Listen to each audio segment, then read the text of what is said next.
Well, let's start in the Western Cape. A gunman was killed in a shootout outside of a Cape Town venue that previously featured prominently in a court case that involved suspects including underworld figure Nafiz Modak and allegations of a tussle for control of its security. Police are investigating a shootout in the early hours of Sunday in Cape Town that left a gunman dead and security guard wounded. It is understood that the incident happened at Grand Africa Cafe and Beach in Granger Bay. This venue previously featured in an extortion case where it was alleged a group of men had tried to force onto it's their so-called security. This was linked to a broader underworld battle as alleged by the state in certain court cases for control of security at some of Cape Town's venues. On Monday, a Grand Africa Cafe and Beach spokesperson confirmed that via a statement that a shootout had occurred in the parking lot there at about 1:50 a.m. on Sunday. This was after the establishment had closed, according to its website. Its operating hours are from noon to midnight from Wednesday to Sunday. A suspicious individual wearing a helmet entered the parking lot of Grand Africa Cafe to the beach and statement. Now, as the statement said, security personnel asked for the individual to remove his helmet. As an unprovoked response, the suspect shot the security guard, injuring him. Our security function is outsourced. The security services team on site was forced to return fire in self-defense as the perpetrator continued to discharge his weapon after wounding the security officer. Within minutes, the statement said, more security personnel arrived, as did South African Police Services officers and medical workers. We would like to commend all the response teams for their incredibly fast response and professional handling of the unexpected situation. Makapa Amashe, what is going on that side? So, the alleged Joburg sex worker killer is a quiet, soccer-loving mechanic, his family says. The sound of clanging metal from steel cell doors echoed through the courtroom at 10 a.m. in the morning on Johannesburg's Magistrates Court. Spectators on the cold brown benches put on masks and scarves as a slender man in light blue Crocs and a navy tracksuit made his way from the cells to the docks for his third court appearance. Sfiso Mkhwanazi, who was 20 years old, stood with his hands folded behind his back. He was being charged with one count of premeditated murder. The young man with soft-looking manicured hands has declined to apply for bail, with the matter postponed to December 7th. He was arrested on October 9th when he was linked to the discovery of 6 bodies in a quiet industrial area next to the M2 bridge in downtown Johannesburg. Excuse me. On that Sunday, the stench of decomposing bodies prompted residents to call the police to the building on Stevenson Road near the Faraday taxi rank. One body was found in an industrial skip, another in a room inside the building. 2 more bodies were found in wheelie bins, and other 2 bodies were discovered in vans parked outside the building. During one of his court appearances, Bandile, who's 24, stood in the corridor outside the courtroom watching as a crying woman described how for weeks a man would pick up sex workers on Sundays. These women would never return to work. Visibly upset, Bandile left. When we met at a park in Soweto opposite Morris Isaacson High School, he explained how he's related to the 20-year-old facing the murder charge. His mother is my father's mamkul, so he's my uncle, but I don't accept that because we grew up together, so I call him brother. I know him. He's not capable of this, she said. The person being described is a different person to the guy I know. He doesn't even have a tattoo or the dreads or gold tooth, or some of the women are saying he has. They describe a very different person. They've got the wrong person. They're saying he's tall, but he's not even tall. Joining at the park is Bandile's younger sister, Ayanda. Crazy, crazy, crazy. I wonder where this is going to end up. Bongani Bingwa spoke to Professor Barney Pityana, the board chairperson at the National Lotteries Commission. The National Lotteries Commission is working with the banking sector to weed out corruption within its ranks. The Special Investigating Unit also found that theft and money laundering in the organization amounted to 1.4 billion. Speaking to Bongani Bingwa, Pityana said they were currently working with the banks to trace the acts of corruption. I have been there for 2 months and I find that the situation worse than I can imagine, Pani Pityana said, the board chairperson. We are working on that, and we are now working with the banks to see what is happening with the accounts that might be linked with suspicious activity. It is believed that some organizations as beneficiaries received funding, and Pityana added that the accounts were cleaned out and channeled to 2 unnamed people in the NLC. The NLC's Commissioner, Charlotte Tabang Mampane, resigned with immediate effect in August with a cloud of corruption hanging over his head. We have found that the bank tried to alert us, but the executive and organization did nothing about it. I wonder where this will end. Suspended public protector, Busisiwe Mkhwebane may have to take up her own defense when the inquiry into her fitness to hold office resumes on Tuesday. This after her legal team, led by Dalimpofu, staged a dramatic walkout last week. Mpofu told the inquiry that his mandate had come to an end, which Mkhwebane refutes. 5 things you probably need to know about the late radio legend Jeremy Mansfield. The former 702 and Hot 91.9 FM radio legend Jeremy Mansfield died on Monday, 31st of October, after battling a stage 4 liver cancer. Jeremy Mansfield was a really awesome person. Number one, he was born in the Eastern Cape. He was born in Grahamstown, educated at Kingswood College, and then Rhodes University, where he majored in speech, drama, and journalism in 1985. According to a publication, Mansfield began his radio career at Capital Radio 604 in 1985. TVSA adds that he formed his own media liaison, communication, and promotions company after leaving Capital Radio. He began freelancing for the sports department of the Radio 702 and was offered a Saturday afternoon magazine program as a regular feature in 1993. His starring break came in 95 when he took up reins of 702's afternoon show, the first hour of which he co-hosted with Jenny Craze Williams. Mansfield moved to his newly independent look Highveld Stereo in 1997 to host the breakfast show, The Rude Awakening. At the time of his death, Mansfield hung up his headphones for the final time when he left Hot 91.9 FM in 2021, and he was the lead of the YouTube show Mansfield Today at the time of his death. Mansfield is survived by his wife Jackie and his daughter Gabriella. His mother died on the 15th of August, which was also his birthday, his 59th birthday. His battle with cancer has ended a long-standing reign of another radio legend who we have lost, sadly so.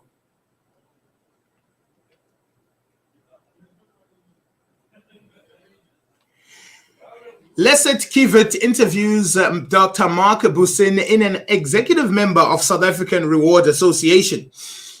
Employers must pay their workers a living wage, not just the national minimum wage prescribed by law, argues Dr. Mark Busin in the South African Rewards Association, which is SARA for short. Busin said employees should earn a minimum of 12,000 to 15,000 Rand a month for the 40-hour week. He defines a living wage as remuneration sufficient for individual and their family to have a frugal yet dignified lifestyle. The strain of not making ends meet negatively affects workers' emotional and physical health as well as cognitive ability. He adds that very few employers realize that financial stress among their workers is bad for business. So as we continue,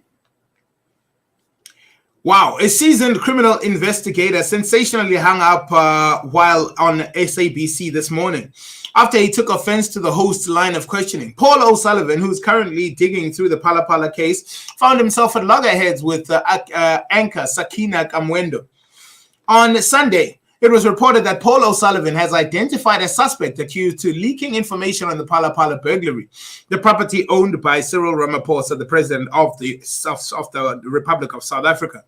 He has become the center of a major scandal. Up to 4 million Rand in cash was found at the ANC leader's homestead.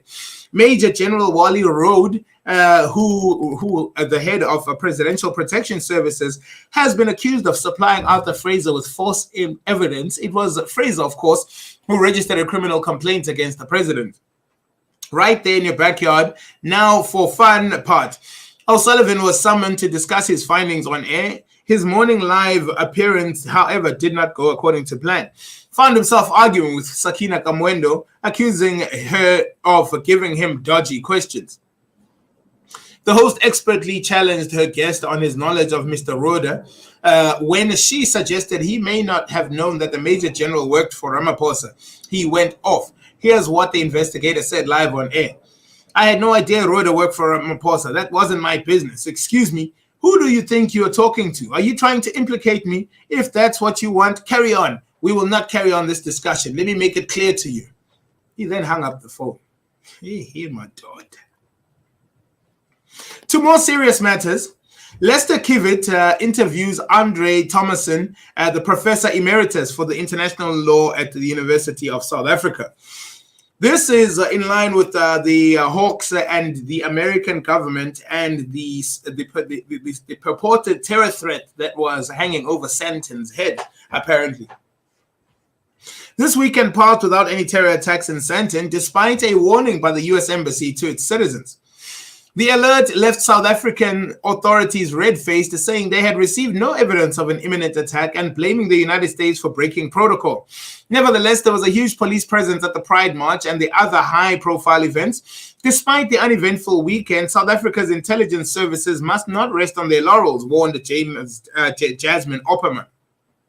On Thursday, it was reported that the Hawks had been on for 8 weeks investigating 9 suspects for other African countries or from other African countries who have been discussing terror attacks, though not against American targets. They wanted to hit South Africa for mostly religious reasons. When the Hawks liaised with the Americans without warning, the Americans published a press release to warn of an imminent threat against Americans, insinuating that South Africans are not able to protect them. He explains that a crazy desire for new U.S. ambassador in South Africa to be noticed. Now, the U.S. has neglected its good, long-standing relations with South Africa. America doesn't seem to give any priority to Africa or South Africa.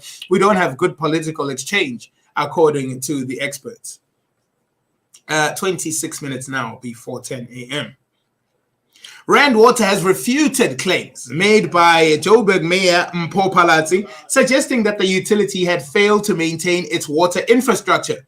Phalatse said the utility's inability to maintain and repair electrical functions infrastructure has affected its capacity to supply the city with water. Rand Water's Makinosi Maru said the Phalatse statements were false and the utility had set up plans to invest in infrastructure repairs. Residents in various metros in Gauteng have been struggling with water supply for weeks, and Rand Water has tried to avoid a complete system crash. If therefore implemented stage 2 water restrictions as it battles to meet the demands of residents between Joburg, Ekurhuleni, and Tshwane. Police Minister Bheki Cele has described the mass shooting in Finetown at the weekend as a black spot in what was a weekend of successful policing. The minister visited the area on Monday following the murder of 7 people and the wounding of 4 others when a group of men attacked a local street vendor. Gauteng Provincial Police Commissioner Elias Mawela said that they had put together a team of specialist police officers as the hunt for criminals continued. The attack in Finetown came after the National Joint Operations and Intelligence Structure assured South Africans that their safety and security was in top priority and that the Safer Festive Season campaign had been launched earlier this month. Minister Cele said that it should be considered that this was the weekend when South Africa was also warned of a terror threat in Sandton. There was a red alert made by those Americans. Almost every event in the Republic of South Africa went accordingly. Cele has promised the people of Finetown a mobile police station in the next week. He has also promised the deployment of members of the Tactical Response Team, Amaperete, who are known for their forceful policing. We've said it before and we'll say it again. America simply cannot be a real place sometimes. A prominent lawyer turned comedian has launched a campaign online this week in the hopes of eventually stripping Elon Musk of his U.S. citizenship. This is not a joke. Dean Obedala addressed his large Twitter following on Monday, informing them that he'd filed a Freedom of Information request. He asked the government to review the billionaire's immigration application. If there are any lies or mistruths are detected, he wants to see action taken immediately. In the hours that have followed his tweet, Obedala has come in for an almighty account of criticism. One user called his plot deranged, and the popular left-leaning podcaster is sticking to his guns. He says, as a lawyer, I'm going to do research to see if Elon Musk in any way lied on his application for U.S. citizenship. I'll be making a Freedom of Information request for his immigration application. If he lied anywhere on the application, we must strip him of his citizenship. This afternoon, or yesterday afternoon, Obedala hinted that he was merely testing the waters when it came to trolling Twitter's new owner. However, he has provided evidence of the FOI request itself. So, is Elon Musk really in any danger of losing his citizenship? We wouldn't count on it. But if the Pretoria-born tech whiz needs somewhere to crash, he would always have a home back here in SA. You know what I mean? You know. Now, back to some more serious things, and especially disturbing because it's the school kids. Ish. A group of learners at Ganye High School in KZN stand accused of burning down the institution. This after angry protests erupted when the planned matric dance was postponed at the last minute. The school itself has been identified as one of the best in Zululand. However, the hallowed place for learning and for the youth of Dumbe has now gone up in smoke. Some key details remain unknown, but according to simple and multiple sources, this is how it played out. School officials took the decision last week to postpone the upcoming matric dance for their students. This, however, sparked a furious reaction from the learners. Protests erupted in the school after the decision. The burning of the school has been attributed to the deed. Enraged by cancellation, KZN's MEC and even the Deputy Education Minister have condemned this act of retaliation. As you can see in the photographs, though, the damage to the school proved to be quite extensive. No need for all of that, though, kiddos. What's going on? No, man. Debating is raging in the ANC in KwaZulu-Natal after the province criticized former President Jacob Zuma, Kgalema Motlanthe, and Thabo Mbeki for publicly lambasting President Cyril Ramaphosa. Zuma accused Ramaphosa of corruption and committing treason following a cash heist scandal at the president's farm. Now, he said comrades claim to know the ANC but failed to remember that Morogoro conference in 1969, a moment of self-reflection that the president O.R. Tambo called for after receiving criticism over his leadership. This was a turning point in the struggle. We are now at another turning point. However, the ANC in KZN has noted a strange occurrence wherein the above leaders are attacking the sitting president and the ANC publicly. Clearly, such an exercise is eroding the standing of the organization. Political analyst Professor Begim Gomezulu said that the ANC was not a homogeneous group, and neither were the party's leaders in the KZN. So he said last week's statement was not a betrayal to the province and would continue to support Zuma at the court. Zuma's spokesperson, Vukile Matabela, could not be reached for comment at the time of this publication. Still in KZN, on Monday, the General Industry Workers Union of South Africa released a statement calling for the abolition of all South Africa royalty. The union is a rare voice of dissent in the country where traditional monarchs are usually presented as untouchable despite the cost to taxpayers. The September deaths of the world's most high-profile sovereign, Queen Elizabeth II, prompted serious discussion and heated debate about the ongoing justification for hereditary monarchies worldwide, but not so much in South Africa until now. The certification ceremony for King Mrs. Zulu Kazwelithini on Saturday cost millions of taxpayers' rands, standing in stark contrast to the horrendous conditions of life suffered by the great majority of Zulu working class people, in whose name the king is now coronated. That's according to Giwusa. In a strongly worded statement on Monday, Giwusa's stance is an unusual one that the country, where questioning the legitimacy of the Zulu monarchy in particular is often as tantamount to blasphemy.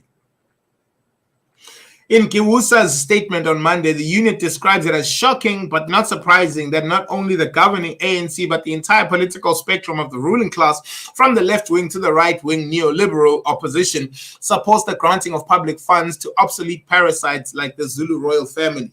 The union states that the 67.3 million that the Zulu royal household receives from the KZN government provincially during the financial year will be used to maintain and cater for 6 royal palaces, including a fleet of luxury cars for the royals, payments for royal aides and praise singers, school fees for royal children in the country's top schools. In addition, the financial allocation for the royal household, King Misuzulu himself receives an annual salary of 1.3 million rand. These disbursements are even more remarkable, Kiwusa suggests, in the context of the province that is failing to provide for communities devastated, but not only by the devastating floods early in the year, but hasn't bothered to repair damage from the floods of 2019 and 2017, or from the rioting of July 2021. So Kiwusa coming out very strongly at a time when the hype around the certification ceremony is still on people's tongues. Finally, and further afield in our continent, Somali students are descending on hospitals to donate food and water as well as their blood to the victims of a twin bombing in the country's capital. More than 100 people died in the blasts near Somali Education Ministry. As young Somali people, especially university students, these blasts hurt us a lot. Therefore, the universities and schools were closed so that students are able to go and take part in the blood donations and other rescue efforts for the victims. On Sunday, Somalia's president has issued an urgent plea for international help for the wounded victims of the devastating car bombings. Bulldozers were still clearing the blast site in the capital, Mogadishu, on Monday in the hunt for the bodies feared trapped under the rubble. He warned that the death toll could rise as ill-equipped hospitals were swamped. Somalia has been mired in chaos since the fall of President Siad Barre's military regime in 1991 and has one of the world's weakest health systems after decades of conflict. Prime Minister Hamza Abdi Barre has ordered schools closed so that the students can take part in the national blood donation drive. The World Health Organization said on Sunday it was ready to help the government treat the wounded and provide trauma care. One of the doctors, Dr. Abdirazak Youssef Ahmed, explained that the hospital doors for blood donors were opened for free blood bags were given. Some 2,000 people, mainly young men, politicians, and other locals wanted to donate their blood. Al-Shabaab, an Islamic group linked to Al-Qaeda, claimed responsibility for the attack in which 2 cars packed with explosives blew up minutes apart from each other in the city's busy Zobe intersection, killing 100 people at the very least, followed by gunfire. The explosions tore through the walls and shattered windows to nearby buildings, sending shrapnel flying plumes of smoke into the air. And the attack took place at the same junction where a truck packed with explosives blew up on October 14, 2017, killing 512 people and injuring more than 290. Somali allies denounced the bombings, with the United States, the United Nations, and the African Union among these, issuing messages of support. That brings us to the end of our moment in current affairs. More to come during the program. Stick around. This is Moment of Truth. Extraterrestrial. We are KNR. You're listening to the sound. Sound good?